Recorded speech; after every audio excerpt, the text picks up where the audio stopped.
The early morning wind cut through the narrow alleyways of the village, carrying the faint smell of smoke from cooking fires and the sharp tang of frost. Jiho crouched beside a thin pile of rice, dividing it carefully between himself and Minsu. Every grain was precious, yet sharing it felt like an act of rebellion against the hunger imposed by a regime that watched their every move. Their hands met briefly as they exchanged the food, a small gesture laden with trust and unspoken words. Life in North Korea had taught them both that survival required constant vigilance. Soldiers patrolled the streets, rifles slung across their shoulders, scanning the villagers' faces for the faintest trace of disobedience. Informers lurked among neighbors waiting for a misstep, a whisper, or a glance that could be twisted into evidence of dissent. Families were always at risk, and a single act of carelessness could destroy everything. Yet amidst the fear, Jiho and Minsu had cultivated a bond stronger than any chain, a shared humanity, a loyalty forged through hardship. They walked silently toward the river, careful to avoid the soldiers stationed along the banks. Jiho remembered how they had met as children, scavenging scraps of grain together, laughing quietly while the world around them demanded obedience. Now, as men, their friendship had deepened into something almost sacred, a moral compass in a place where morality was dictated by fear. Their families depended on them in subtle, invisible ways. Minsu's younger sister clung to him during cold nights, relying on the faint warmth of his presence, while Jiho's wife, Sun-hee, whispered guidance on rationing food and avoiding suspicion. Every choice they made was a delicate dance. How to survive without surrendering their principles. How to protect those they loved while navigating a world where betrayal could be as common as the wind. As the sun rose, casting weak light over the frost-covered fields, Jiho felt the weight of both fear and hope. In a land built on surveillance and oppression, their friendship was a sanctuary. Loyalty, he realized, was not only a comfort, it was a strength. A quiet defiance that the regime could never fully take away. In the days to come, that strength would be tested in ways he could scarcely imagine. The village had changed overnight. Soldiers moved through the narrow streets with a mechanical precision, their eyes scanning every doorway, every face. Even the faintest sign of defiance, a crooked bow, a whispered word, a glance exchanged between friends could be reported to the authorities. Jiho and Minsu felt the weight of constant scrutiny pressing down on them, tightening with every passing day. Rumors swirled among the villagers. Someone had spoken too freely at the market. Another had been seen lingering near a riverbank. The fear was contagious. Every neighbor, every shopkeeper, every child seemed to carry the possibility of betrayal. Jiho found himself analyzing every interaction, measuring the tone of every greeting, the hesitancy in every glance. Trust had become a dangerous commodity. Minsu, ever cautious, suggested they limit their meetings. But Jiho shook his head. Their bond, once simple and joyful, had become a lifeline in a world where loyalty was rare. Even in fear, he refused to abandon his friend. Together, they moved through the village with careful attention, sharing small comforts, extra scraps of rice, whispered jokes to lighten the constant tension, guidance on avoiding the soldiers' gaze. Night brought no relief. The shadows of soldiers' patrols danced across the walls, and the faint sound of footsteps in the snow echoed through empty streets. Jiho and Minsu exchanged wary glances, knowing that any mistake could be catastrophic. Their loyalty to one another had become both a source of strength and a potential threat. The regime demanded betrayal, yet Jiho felt an unyielding determination to protect his friend, even if it meant risking his own life. In quiet moments, Jiho reflected on the moral landscape of his world. Fear dictated behavior, but fear could not erase conscience. He understood that survival required more than obedience. It required judgment, courage, and the subtle defiance of remaining true to those one cared for. In a land ruled by suspicion, their friendship was an act of quiet rebellion, and loyalty had become the most precious and dangerous commodity of all. The darkness of night seemed to stretch endlessly over the village, but it did little to hide the shadow of approaching soldiers. Jiho had been alert all evening, sensing the heightened tension in the air. A sudden knock at the door shattered the fragile quiet. Before he could react, the wooden frame splintered under forceful kicks, and masked soldiers stormed in. Jiho was seized, hands pinned behind his back, his body slammed against the cold floor. His heart raced as he glanced toward Minsu's home, seeing flickering candlelight and the shadow of his friend's mother trembling by the door. There was no time for explanation, no opportunity to prepare. Fear coursed through every fiber of his being. Soldiers barked commands he barely understood, their voices harsh and impatient. Each word carried the weight of authority. Each gesture threatened violence. As they dragged him through the narrow, snow-covered streets, villagers pressed into the shadows, silent witnesses to the arrest. No one dared intervene. The fear of punishment was greater than the desire to help. Jiho's mind raced not with panic for himself, but with worry for Minsu. The soldier's accusations were clear. He had refused to betray his friend. And that refusal was now a crime punishable by imprisonment. The vehicle waiting at the edge of the village was cramped, its interior suffused with the acrid smell of sweat and oil. Giho's body pressed against cold metal, his teeth chattering from both fear and the winter air seeping through the cracks. The journey was long and silent, broken only by the grunts of the soldiers and the scraping of tires over frozen roads. Amid the chaos, Jiho's thoughts clung to his family. Sunhee and little Minja, how would they fare while he was gone? Could they survive without him? And Minja would, his friend, remain unharmed, knowing Jiho had chosen loyalty over safety. In that moment, fear and moral resolve intertwined. Jiho understood that whatever awaited him, his loyalty had already defined him. No act of betrayal, no submission to fear, could undo the bond that had guided him since childhood. And in that realization, even as the vehicle carried him toward the unknown, he felt a strange flicker of strength, a quiet courage, born of unwavering loyalty. The room was suffocating, dimly lit by a single flickering bulb that cast harsh shadows across the cold concrete walls. Jiho's hands were bound, his body bruised from the rough handling during the arrest. The air smelled of sweat and fear, a heavy mix that pressed down on him as the interrogators entered.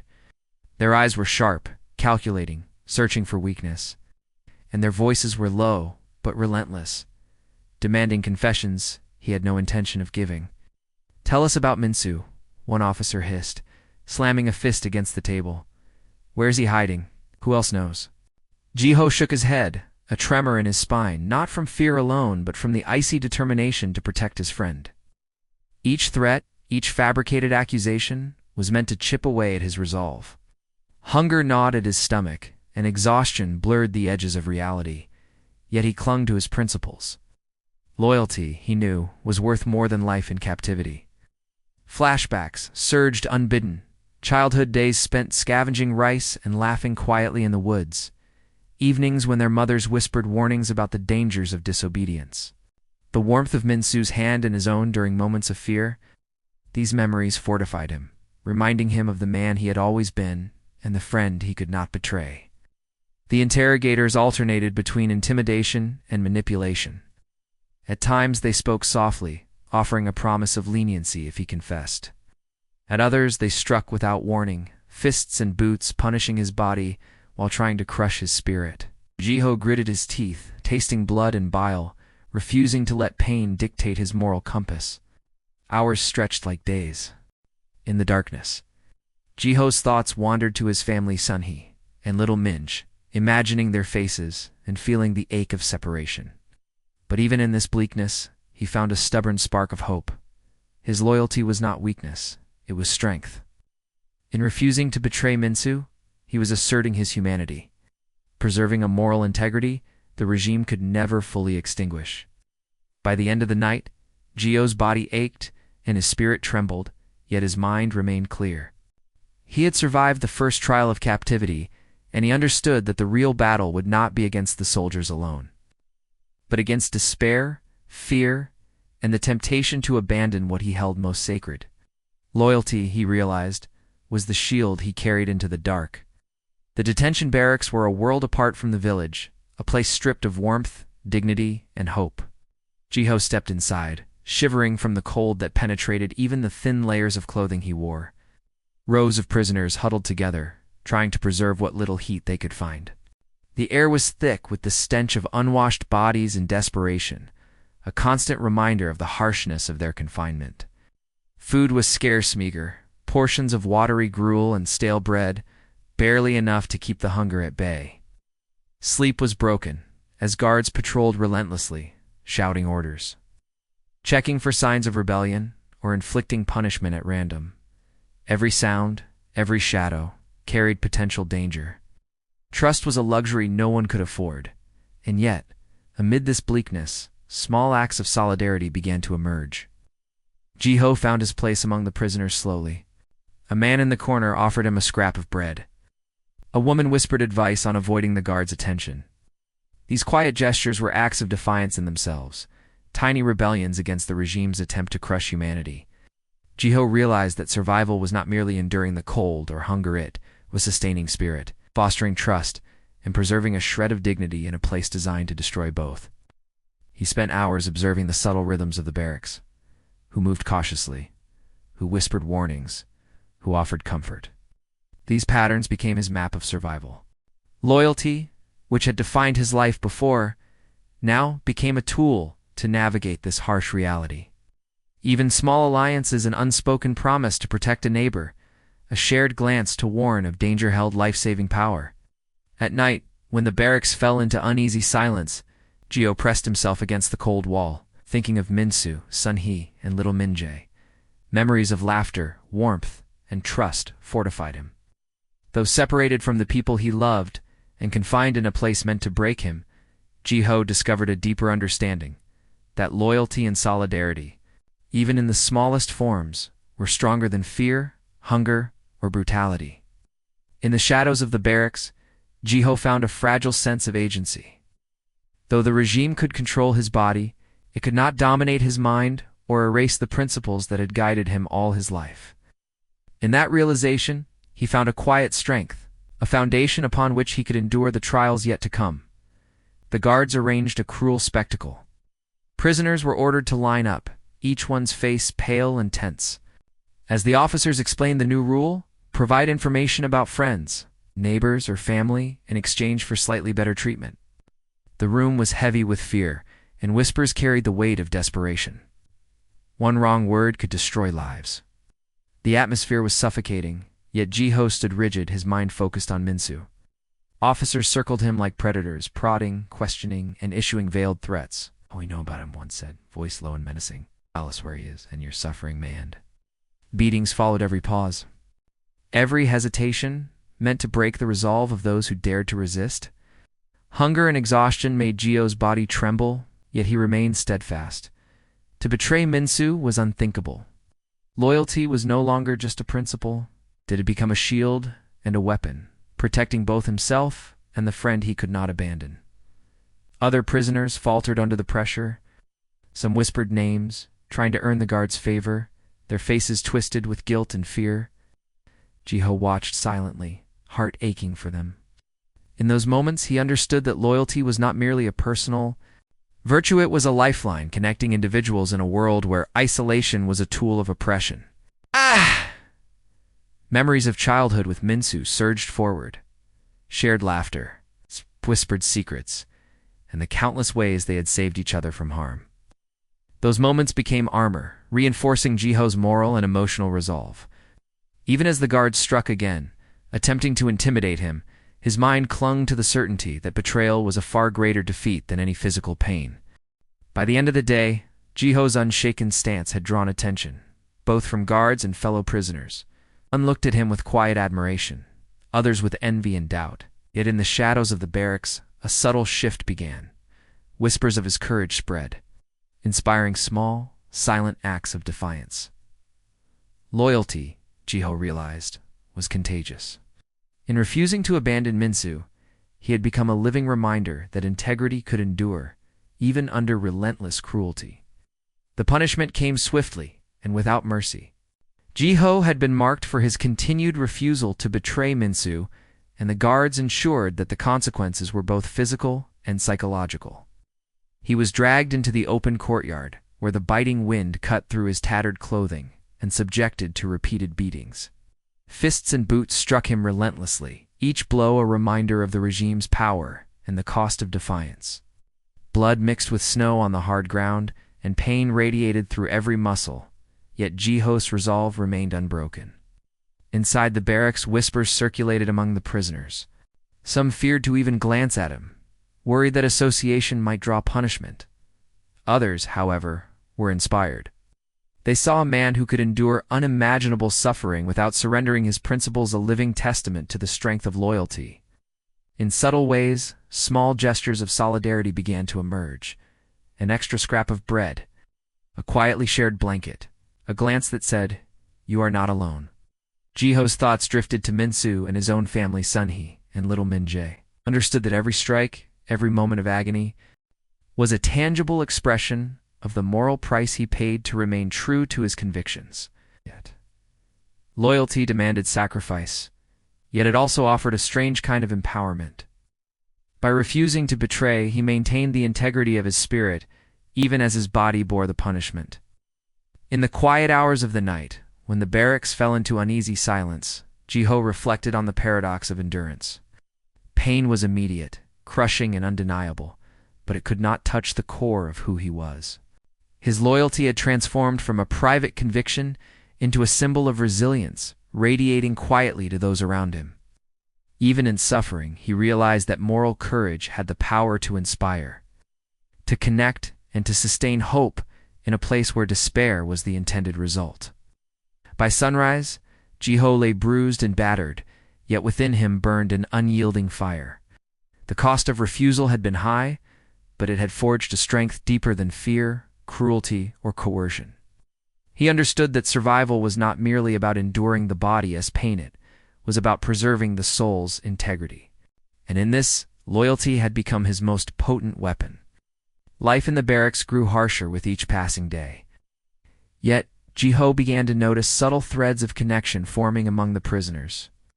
In whispered exchanges and fleeting glances, people started to look out for one another, sharing tiny scraps of food or offering words of encouragement when guards were not watching.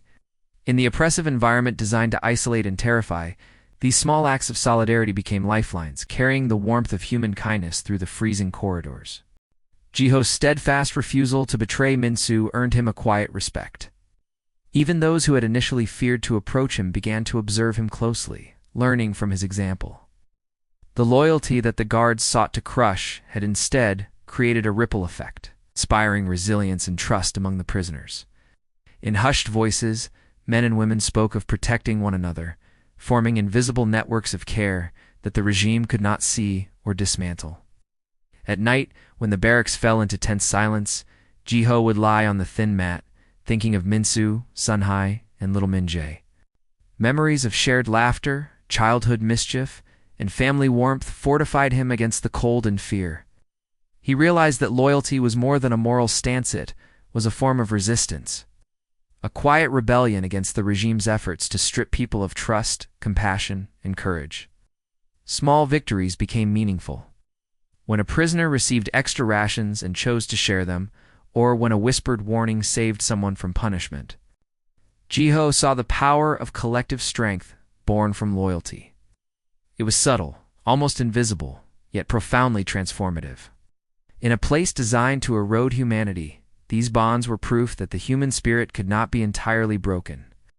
For Jiho, every act of trust and care reinforced his own resolve. He understood that loyalty was both a shield and a beacon, connecting hearts and minds even under relentless oppression. In the shadows of the barracks, where despair threatened to consume all, these bonds became lifelines, sustaining hope, courage, and the quiet certainty that they could endure whatever horrors the guards might inflict next. The days stretched into weeks, and weeks into months. Jiho's body ached constantly from cold, hunger, and the lingering effects of beatings, yet his mind remained sharp. Each morning he rose with a determination that had become as essential to survival as food or shelter. The guards' cruelty was relentless, designed to strip away will and identity, but Jiho had learned that endurance was not simply a physical act, it was a mental and moral discipline. In the quiet moments between inspections and forced labor, he reflected on the meaning of his suffering. His loyalty to Minsu, unwavering through every trial, had become a compass guiding him through the barracks' darkness. It reminded him that pain could be endured, injustice could be witnessed, and hope could still flicker, however faintly. The principles he held onto were now inseparable from his very survival, giving him strength when his body begged for surrender. Other prisoners began to notice his resilience.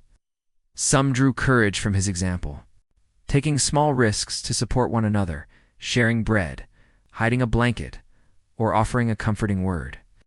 Even in the oppressive environment designed to break them, these tiny acts of solidarity created ripples of defiance. Jiho realized that endurance was not a solitary struggle. It was a shared, collective effort. Loyalty, courage, and human connection became lifelines that bound the prisoners together, offering protection and purpose amid despair. Yet the threat of betrayal and punishment was ever present. Guards intensified their scrutiny, pressing for information, looking for signs of weakness. Jiho endured beatings, threats, and endless interrogations, each one testing the limits of his body and spirit. And each time he survived, not by chance, but by clinging to the principles that had guided him since childhood. His resolve was his armor, his loyalty, his shield. At night, alone on his thin mat, Jiho visualized a future beyond the barracks. He imagined Sunny's smile, Minjae's laughter, and Mincha's safety. These images, more vivid than the bleak reality around him, fueled an unshakable determination. He understood that endurance was more than survival. It was preparation for the life that might still await him. A life built on the courage and loyalty that had kept him alive. The morning air carried a bitter chill, but Jiho welcomed it with a clarity he had not felt in months. Word had spread quietly through the barracks that a transfer was imminent, an opportunity, perhaps to escape the relentless oppression, though nothing was guaranteed. Every step he took was measured, every glance deliberate. He had learned to read the soldiers' movements, anticipate danger, and trust the instincts honed through months of survival. As he prepared for the day, Jiho reflected on the trials he had endured. Each beatings, each hunger-filled night, every interrogator's attempt to break him, had tested the limits of his body and soul. Yet through it all, his loyalty had never wavered. That unwavering fidelity to Minsu and the small, invisible acts of solidarity with fellow prisoners had become the foundation upon which his courage rested. He realized that this loyalty had been more than moral guidance. It had been the key to survival. When the transfer began, chaos reigned. Guards barked orders, prisoners jostled and stumbled through the frozen corridors, and Jiho moved with a calm precision born of necessity. In a fleeting moment, a guard's attention shifted, and he saw an opening. Acting instinctively, Jiho slipped into the shadows, recalling every lesson learned in the barracks: how to stay unseen, how to conserve energy, how to trust in the courage that had been forged through loyalty. By nightfall, he had put considerable distance between himself and the prison compound. Exhausted but resolute, Jiho paused near a riverbank, watching the moonlight dance across the water. Thoughts of Minsu, Sunhai, and little Minjae flooded him with emotion. Though he had not yet reached freedom, he understood that the strength that had carried him this far would continue to guide him. Loyalty, he realized, was not a chain but a compass, leading him toward hope, connection, and the possibility of life beyond oppression. In that quiet moment, Jiho understood the true power of what he had carried all along: an unbreakable commitment to others, a courage that endured beyond pain and fear, and a moral resolve that no regime could ever extinguish. His freedom was not only a physical release, but the culmination of all the loyalty, endurance, and quiet defiance that had sustained him. As he moved forward into the uncertain night, he carried with him the knowledge that integrity and courage could shape not only survival, but the very essence of freedom.